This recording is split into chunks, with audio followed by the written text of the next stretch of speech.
Yeah, happy Dingus Day. Yes, happy Easter Monday. Happy April Fools. Okay, there's no April Fools at what's going on at MIT, the Massachusetts Institute of Technology. 4 graduate students there have filed a federal discrimination charge against the MIT Graduate Students Union. Now, yeah, they have a union, and it's for graduate students who are obviously involved in doing fellowships and working. But here's the problem. See, they have to pay union dues. And unfortunately, the union that represents them, these 4 students, is endorsing the anti-Israel boycott, divest, and sanctions movement. You've heard us talk about it, BDS, which, as far as I'm concerned, is anti-Semitic. But here's the thing. Should they have to pay the union dues to that organization and then have them actually be funding something they feel is, one, anti-Semitic and opposed to them? Well, joining me now to talk about it is a return guest to the show. He was on the show a few years ago with a situation like this. He's from the National Right to Work Foundation. He's the president of that organization, Mark Mix. Good morning, Mark. Thanks for joining us again. Jim, good to be with you. Happy Dingus Day, or whatever that is, I guess. I've got a bottle of water here. Should I pour it on my head? Or well, you're really... here's the whole thing about it. It's a Polish tradition, always the day after Easter. And it's for young men who are available and seeking available women. There's this thing where they splash the woman with water and then whip her, not obviously painfully, with pussy willows. It is a rite of spring in the Polish community. I'm sure it'll be canceled, Mark, for some reason, but you'll have to represent some folks who are being discouraged. But this is serious. Of course, we've been hearing about the anti-Semitism on campuses, but this is fairly specific. These are students who happen to be Jewish, 4 of them, and they're part of this union because there's more. The labor movement has moved on to college campuses to sign up students, and they have to pay dues to a union that supports BDS. Yeah, that's right, Jim. And this is one of the significant injustices of forced unionism. There's lots of them, but this one in particular really is you can shine a light on this because this happens all over the country. We've got a case on behalf of 5 Jewish professors in the City University of New York that was just dismissed by the Second Circuit. We're going to the U.S. Supreme Court with that. And that one's even worse because that particular union is literally calling for the demise of Israel. They want to eliminate the state of Israel. So in this case, these graduate students obviously have to pay these dues to the union, and there are penalties if they don't. I mean, what they want is a religious accommodation. They're willing to pay the money. They just don't want it to go to this union that's actually supporting this BDS movement. Will Sussman, the lead plaintiff in the case, his parents live in Israel. And the union, when these 4 workers raised this concern, because the union's doing stuff with their money that's not related to their job as a graduate student or the things they do as a graduate student, it deals with politics. And when a union can force you to pay something and force you to associate with them, they can do whatever they want because basically you're one and they're many and they've got lawyers. And so in this case, these workers are just saying, look, we would like a religious accommodation. That money should go to a charity that we believe and we can agree on that won't use this money for purposes that we oppose. And so we filed a Title VII case. And Jim, you know this, you probably followed this story when the president of MIT was one of the 3 ladies that testified in Congress about October 7th. The other 2 have been fired at Penn and at Harvard. This gal is still on the job. We sent her a note last week saying if we didn't get a response from the university, we'd be suing them too. And so we're going to file a lawsuit against MIT very shortly because we haven't heard anything back from them. We're talking with Mark Mix.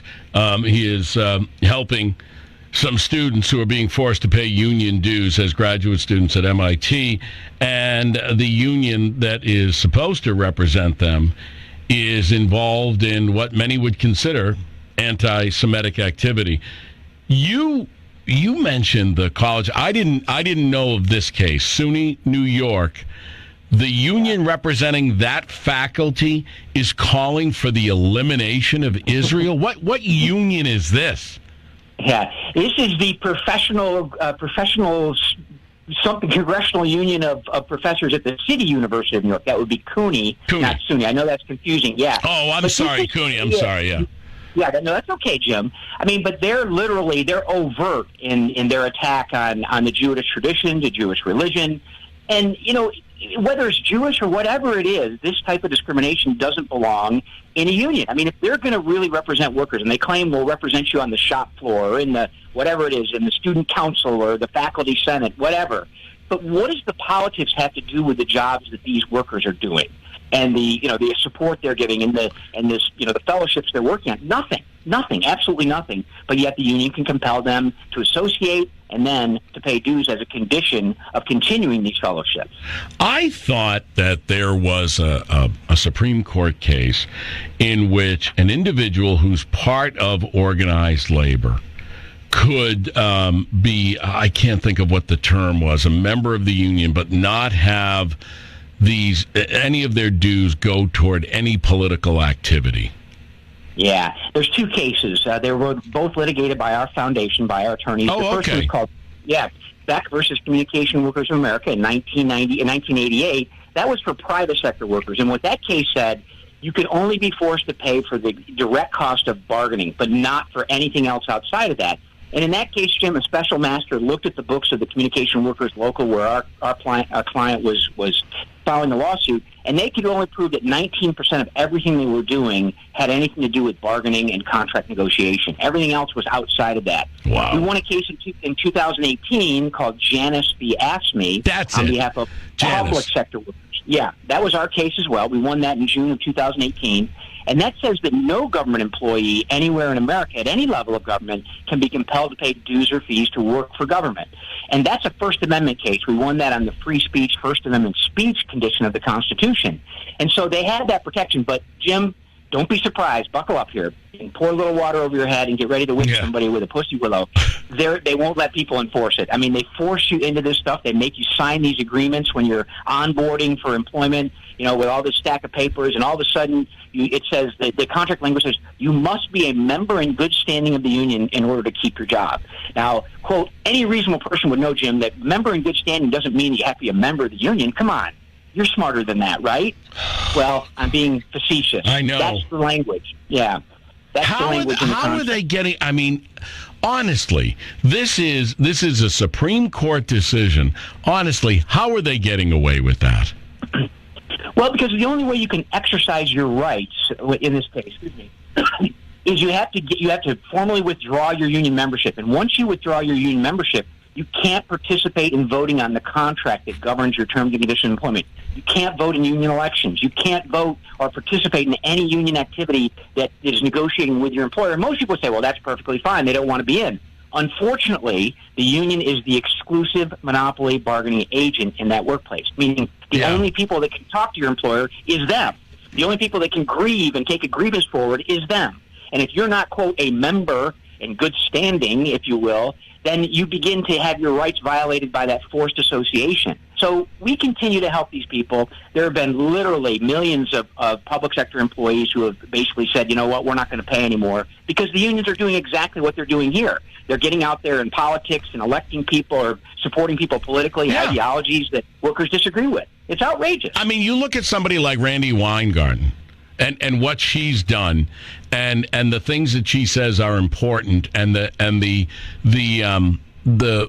special interest group she's associated with. I mean, and if you're a teacher, that's not the NEA, it's the other large teachers union. If you're a teacher, you're paying into that baloney of activity she's part of. Yeah, that's right. That's the American Federation of Teachers. They're associated with the AFL-CIO. They're an AFL-CIO affiliate. And you're right. I mean, she's out there talking about crazy stuff that many school teachers, and I hope that most school teachers don't get involved in that type of political activity that she's involved in. And she's just a radical. It's pretty clear. But she has this power of exclusive monopoly representation. And in a state where you don't have a right to work law, for example, that protects you against the forced payment of any dues or fees to a union, they can call you an agency fee payer. They can have you sign up these papers. They can put contracts in front of you that say you must be a member in good standing and you must agree to dues checkoff. and have the dues taken out of your paycheck. These are the types of things that we're involved in every day. And unfortunately, Jim, it's a bigger story than just MIT. It's a bigger story than Randy Weingarten. It's a bigger story than the CUNY professors. It's happening to workers all across the country. Yeah, I mean, I haven't been paying as much attention after Janus. I remember I was a reporter at the time and how that dropped and how big of a story that was. And I just assumed that the source of revenue for these public employee unions, which are far too powerful, I thought that it was drying up, and apparently I was wrong because of the way that this is being interpreted. Yeah, and it has had a fiscal impact on them, and hopefully it reins in their political and ideological work, because that's the whole idea of being able to choose whether or not you want to support them financially. Is that's the accountability that you have. I mean, in union officials in states where they can compel you to pay or you lose your job, that's a Hobson's choice that no one should be forced with. Is I have to give up my religious or ideological rights in order to protect my workplace rights, or I have to give up my workplace rights in order to protect my political or ideological rights. That's a choice no one should be forced to make, and union officials should basically adopt that. A worker that wants to be in a union is a much better union member than one that's forced or compelled. I mean, anything that is, if you're not competing for membership or support or whatever it is, you're asking for compulsion to compel people, and that's the secret of the union movement in America. And unfortunately, they've adopted that as their primary method of operation, is this compulsion and force, and it militates all the way through the system. And Jim, Sean Fain, the UAW president, was on after the UAW endorsed Joe Biden. 14 members of the executive committee endorsed Joe Biden. Yeah. He said this on Fox News. He said, "Let me be clear: a great majority of our members are not going to be voting for Joe Biden." Those are his words, not mine. But they endorsed him all the same. They endorsed him all the same. Yeah. It's sickening. Mark Mix, folks, is with the National Right to Work Foundation and doing the work to represent these people who don't have a voice or don't have the financial resources to be able to right this wrong. Mark, how can folks get more information from you? Yeah, Jim, they can find us on that amazing internet at nrtw.org, nrtw.org. Just think National Right to Work, NRTW, and that's an org, right? That's an org. We're an org, not a com or not a biz or not a whatever else we're supposed to be. Yeah. Well, Mark, thanks for coming on again, and thank you for taking up this cause. We appreciate it. Thank you, Jim. Appreciate the opportunity. Let's talk again. All righty. Yeah, I mean, look at that. Thank God for somebody like that